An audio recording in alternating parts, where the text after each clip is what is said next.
పార్టీలోకి చేరికలు. వినుకొండ నియోజకవర్గం ఈపూరు మండలం ముప్పాల గ్రామ తెలుగుదేశం పార్టీ నాయకులైన సూర్య మురళీకృష్ణ గారు వైఎస్ఆర్ కాంగ్రెస్ పార్టీలోకి చేరగా వారికి పార్టీ కండువా కప్పి పార్టీలోకి ఆహ్వానించారు వినుకొండ శాసనసభ్యులు శ్రీ బొల్లా బ్రహ్మనాయుడు గారు.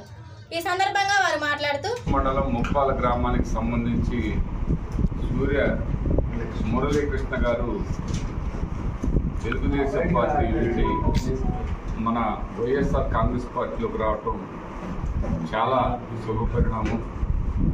అందులో నిజంగా మంచి మనుషులందరూ కూడా మంచిని గెలిపించే దానికోసం వీరు లాంటి మంచి వ్యక్తులు ముందుకు వస్తున్నటువంటి పరిస్థితి.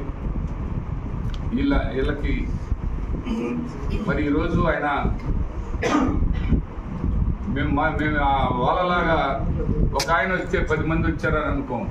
ఈయన ఒక ఆయన 100 కుటుంబాలకు సమాధానం చెప్పగలిగినటువంటి శక్తిపరుడే ఈ మురళీకృష్ణ.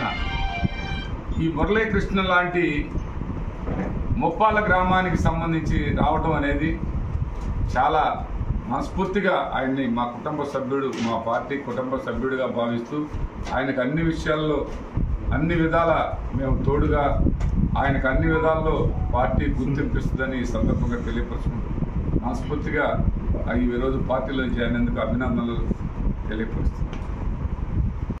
వినుకొండ నియోజకవర్గంలోని శావల్యాపురం మండలం మతుకుమల్లి వైకల్లు గ్రామం నందు ఎన్నికల ప్రచారంలో భాగంగా ప్రతి గడపకు వెళ్తూ గౌరవ ముఖ్యమంత్రి వర్యులు శ్రీ వైఎస్ జగన్మోహన్ రెడ్డి గారి ప్రభుత్వం ద్వారా వినుకొండ శాసనసభ్యులు శ్రీ బొల్లా బ్రహ్మనాయుడు గారు చేసిన అభివృద్ధిని వివరిస్తూ రానున్న సార్వత్రిక ఎన్నికల్లో ఎమ్మెల్యేగా పోటీ చేస్తున్న బ్రహ్మనాయుడు గారిని గెలిపించాలని, మే 13వ తేదీన జరగబోయే ఎన్నికల్లో తమ అమూల్యమైన ఓటును ఫ్యాన్ గుర్తుపై వేసి అభివృద్ధికి సహకరించాలని కోరుతూ ఎన్నికల ప్రచారం నిర్వహించారు ఎమ్మెల్యే గారి కుటుంబ సభ్యులైన బొల్లా స్వప్న, మణికుమారి, గంగాధర్.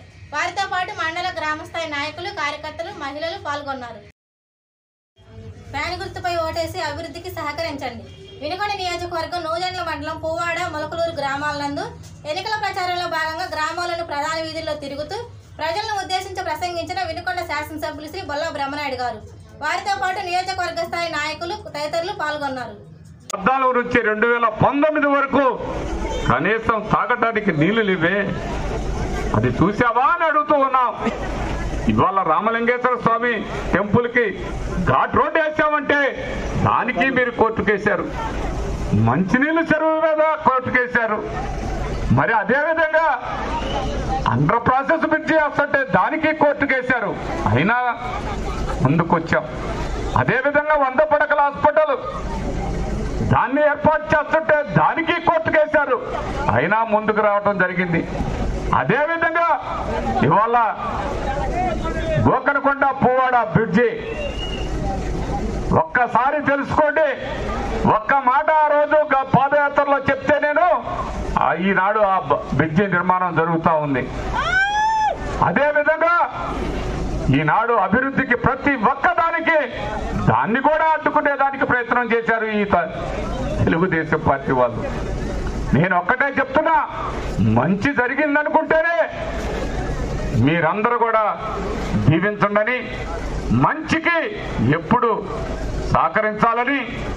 మరి మంచి జరిగేదానికి కూడా మనం చేయలేదు, ఎవరన్నా చేస్తే చూస్తూ ఊరుకోలేరు.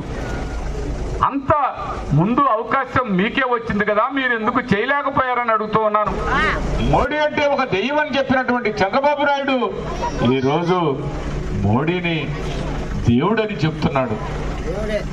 మీరు ఒక్కసారి మనసు పెట్టండి. మోడీ అనే వ్యక్తి మీరందరూ కూడా మనసు పెట్టండి. మతాల కంటే ముందు మనం మనుషులు ఉన్న సంగతి మర్చిపోయినటువంటి నాయకులు, ఆ నాయకులు బలపరిచినటువంటి వాళ్ళకి మీరు ఓటేస్తారంటే ఒక్కసారి మీ వినుకొండ నియోజకవర్గంలోని శావల్యాపురం మండలం కారుమంచి గ్రామానందు కొనక్కి వారి వివాహ కార్యక్రమంలో ముఖ్య అతిథిగా పాల్గొన్న వినుకొండ శాసనసభ్యులు శ్రీ బొల్లా బ్రహ్మనాయుడు గారి తనయుడు, యువ నాయకులు బొల్లా గిరిబాబు గారు కాంగ్రెస్ పార్టీ ఎమ్మెల్యే అభ్యర్థిగా చెన్నా శ్రీనివాసరావు గురువారం నామినేషన్ దాఖలు చేశారు.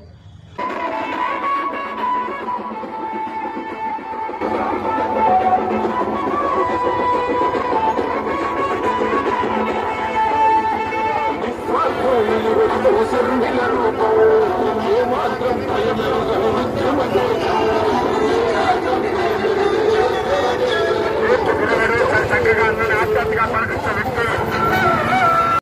ఎన్నుకుంటామో అప్పుడు వినకుండా రాజకీయ ముఖ చిత్రం మారుతుంది.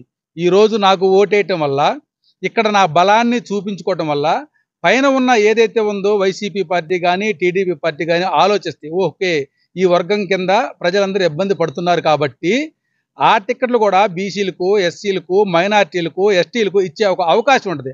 ఆ రోజున ఎవరైతే అణగారిన వర్గాలు ఉంటారో వాళ్ళు రాజకీయంగా ఎదగడం జరుగుతుంది, ప్రజల బాగోగులు చూడటం జరుగుతుంది. ఎప్పుడైతే మన ఓటు మారుతుందో ఆ రోజు ఇప్పుడు ఎవరైతే మనల్ని పరిపాలిస్తున్నారో వాళ్ళు మన కాడికి వచ్చి చేతులు కట్టుకొని మనల్ని పని అడగాలి అంటే ఈ రోజున మీరందరూ కాంగ్రెస్ పార్టీకి ఓటేసి, కాంగ్రెస్ పార్టీ అస్తం గుర్తు మీద ఓటేసి గెలిపిస్తే మనం అసెంబ్లీకి వెళ్తే ఈ రోజున ఇప్పుడు చూసుకోండి, జగన్మోహన్ రెడ్డి గారిని చూసాం 2014కు ముందు 2019కి ముందు అసెంబ్లీ నుంచి బయటకు వచ్చాడు. ఇది ప్రజా సమస్యల మీద మాట్లాడకుండా నేను సీఎం అయితే ప్రజా సమస్యలు తీరుస్తానని చెప్పేసి బయటకు వచ్చాడు. ప్రజా సమస్యల మీద పోరాడాల్సింది అసెంబ్లీలో, దాన్ని వదిలేసి బయట తిరిగిన వ్యక్తి జగన్మోహన్ రెడ్డి గారు. అలానే మొన్న ఈ ఎలక్షన్కి ముందు చంద్రబాబు నాయుడు గారు కూడా సేమ్ అదే బాపతి ఏంటి, ప్రజల పక్షాన పోరాడడం మానేసి నేను కూడా సీఎం అయితేనే ప్రజల పక్షాన పోరాడతాను, నేను సీఎం అయితే కష్టాలు తీరుస్తాను అంటున్నారు. కానీ ప్రజల కష్టాలు తెచ్చడానికి ఏ ఒక్కరూ సిద్ధంగా లేరు. బీజేపీ పార్టీ కాళ్ళ కింద బొగుతున్నారు, ఏది వైఎస్ఆర్సీపీ కానీ టీడీపీ కానీ.